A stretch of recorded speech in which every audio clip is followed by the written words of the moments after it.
The beautiful game often presents us with matchups that, on paper, seem entirely predictable, yet the 90 minutes that unfold on the pitch tell a completely different story. When Argentina stepped onto the field at the Dallas Stadium in Arlington for this World Cup 2026 Group J fixture, the global football community expected a routine display of dominance from the reigning world champions. Instead, what we witnessed was a deeply tactical, highly intense chess match against a resilient and stubborn Jordan side that refused to be intimidated by the sheer weight of history and prestige standing across from them. The final whistle from referee Istvan Kovacs marked the end of an exhausting battle, leaving both sets of players physically spent and emotionally drained under the Texas lights. It was a match that proved, once again, why the World Cup remains the ultimate stage in sports, where every inch of grass must be fought for, and no result can ever be taken for granted. The 3-1 scoreline in favor of Argentina tells the story of a victory, but it completely hides the immense psychological pressure, the tactical adjustments, and the sheer grit that required the South American giants to secure all 3 points. To truly understand the weight of this fixture, one must look at the immense narrative arcs colliding on the pitch. Argentina arrived in Arlington carrying the heavy burden of being absolute favorites, a team expected not just to win, but to dominate every single opponent in Group J. For the coaching staff and the players, the pressure from the Buenos Aires media and millions of fans worldwide is a constant, suffocating presence. Every pass is scrutinized, every tactical decision is debated, and anything less than a convincing performance is treated as a minor crisis. On the other side, Jordan entered this match with absolutely nothing to lose and everything to prove.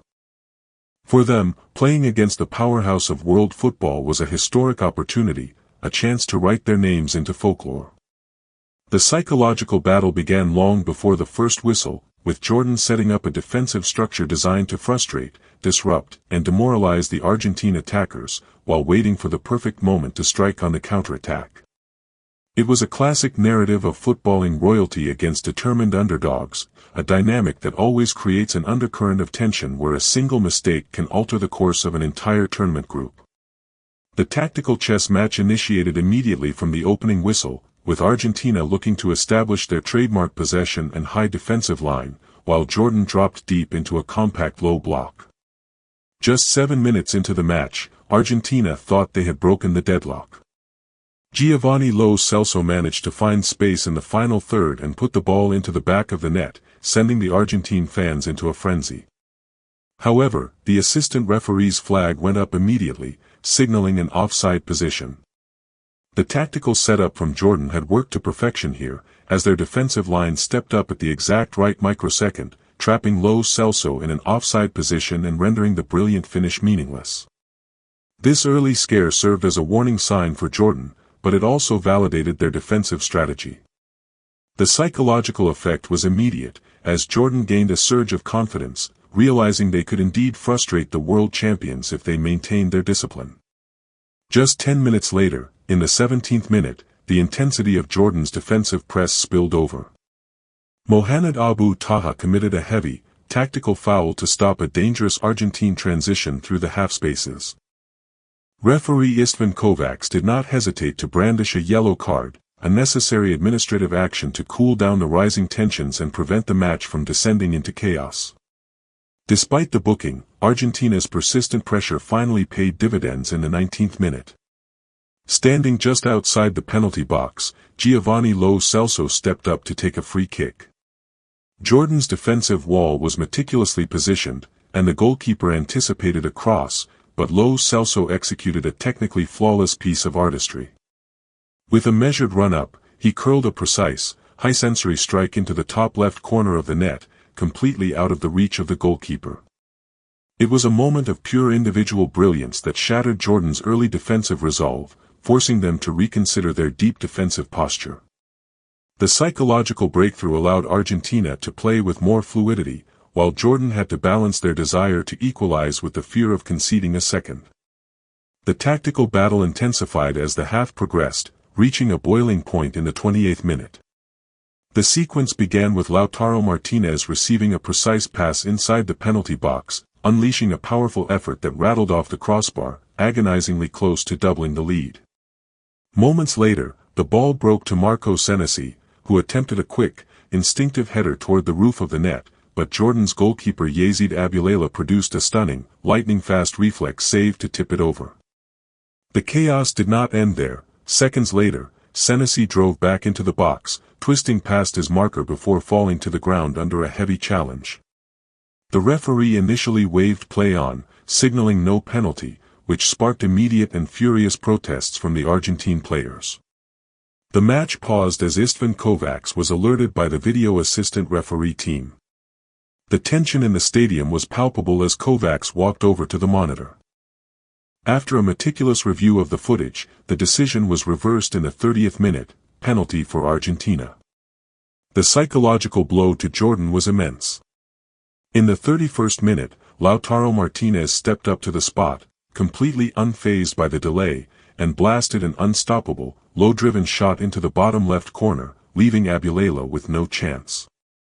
At 2-0, Argentina seemed to have complete control of the match, heading into the halftime interval with a comfortable cushion.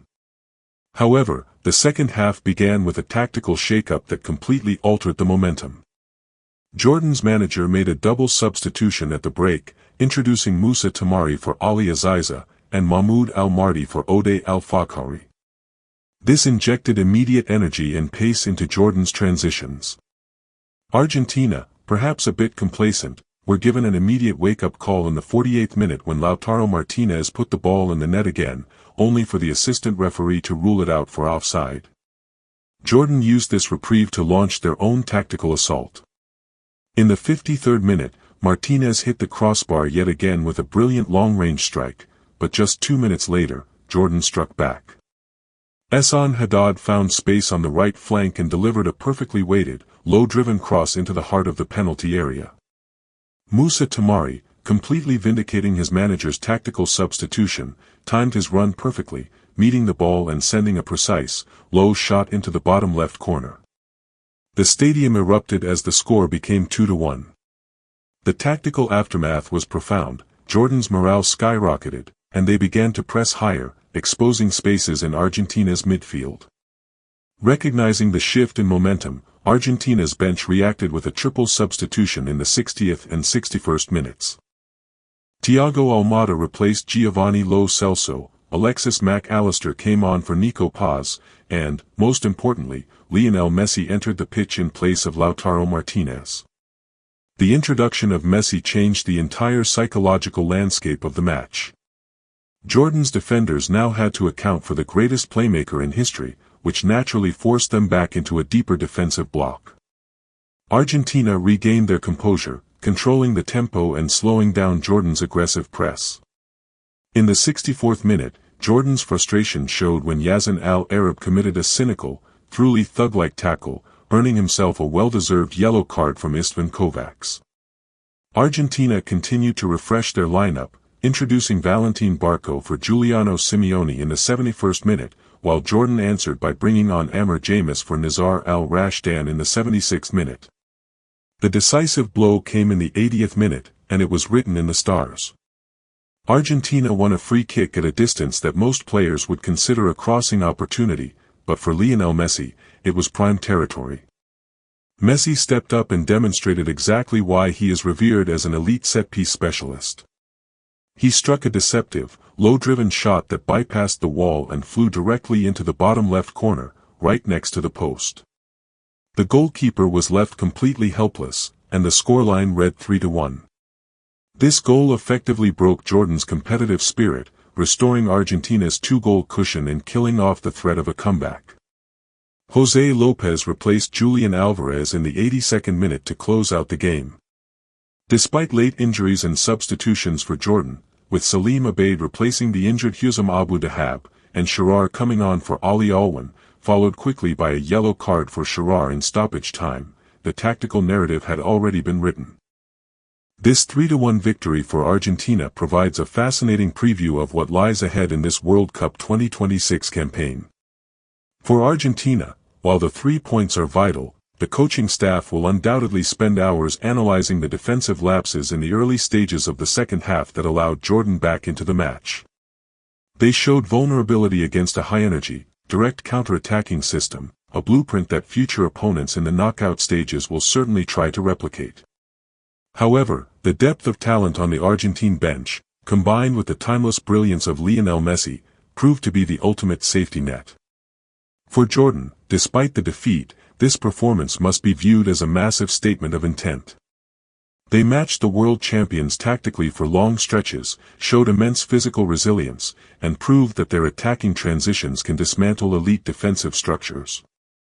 This brings us to a compelling question for the global football community. Did this match expose fundamental, structural flaws in Argentina's defensive system that a more clinical, elite opponent could exploit later in the tournament, or did it simply demonstrate that the reigning world champions possess too many tactical dimensions and individual weapons for any team to truly contain over 90 minutes?